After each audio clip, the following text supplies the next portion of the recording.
Welcome to Raibix and Saber read a spoopy tale. So we are gonna start with Charlie the Killer, the best of all self-insert stories ever. Spooky.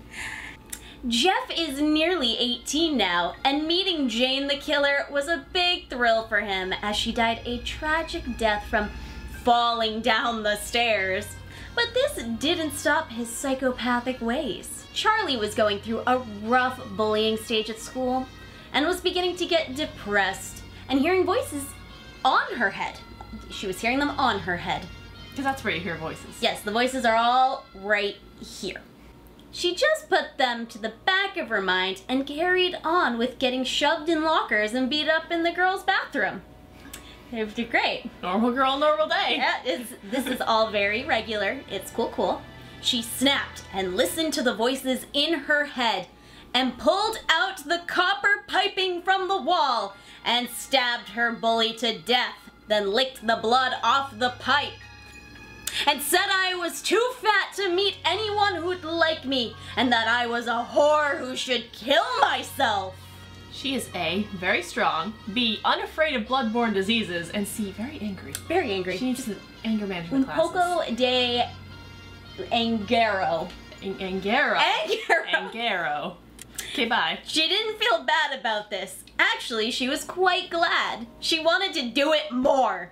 So Charlie went out. She killed more people just because she liked the feeling of knowing she wasn't in fear anymore.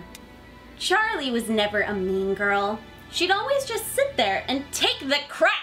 Exclamation point. She had beautiful eyes with brunette hair! Exclamation point. But she started wearing really dark makeup and dyed her hair black. She read the Jeff the Killer stories and looked further into this as Jeff was her inspiration. She went on and started doing what Jeff did. She used to say, "Don't go to sleep. I want you to feel the pain I went through." Then she would pull out their guts and burn them in their own stomach acid, watching as blood would fly everywhere. Charlie became the talk of the town. One day, she went on a search for Jeff the Killer. She looked everywhere, hoping that one day they'll meet. Charlie finally met Jeff. Oh boy. Jeff looked at her. He didn't say a thing. His eyes were locked onto hers. He walked up to her and brushed her hair behind her ear and kissed her on the cheek. Oh, Jeff-senpai!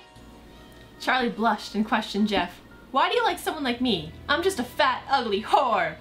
Jeff looked down at the floor and looked up at Charlie again.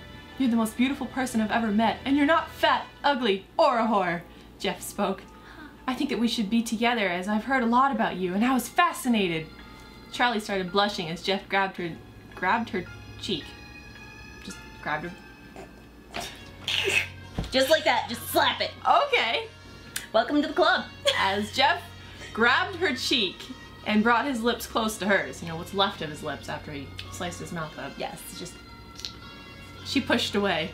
"Why did you push me away? Don't be scared of me." We're stood down in alley in the rain. Wow, that sentence got away. That's beautiful. "I will always love you, no matter what happens," Jeff said, wrapping his arms around Charlie.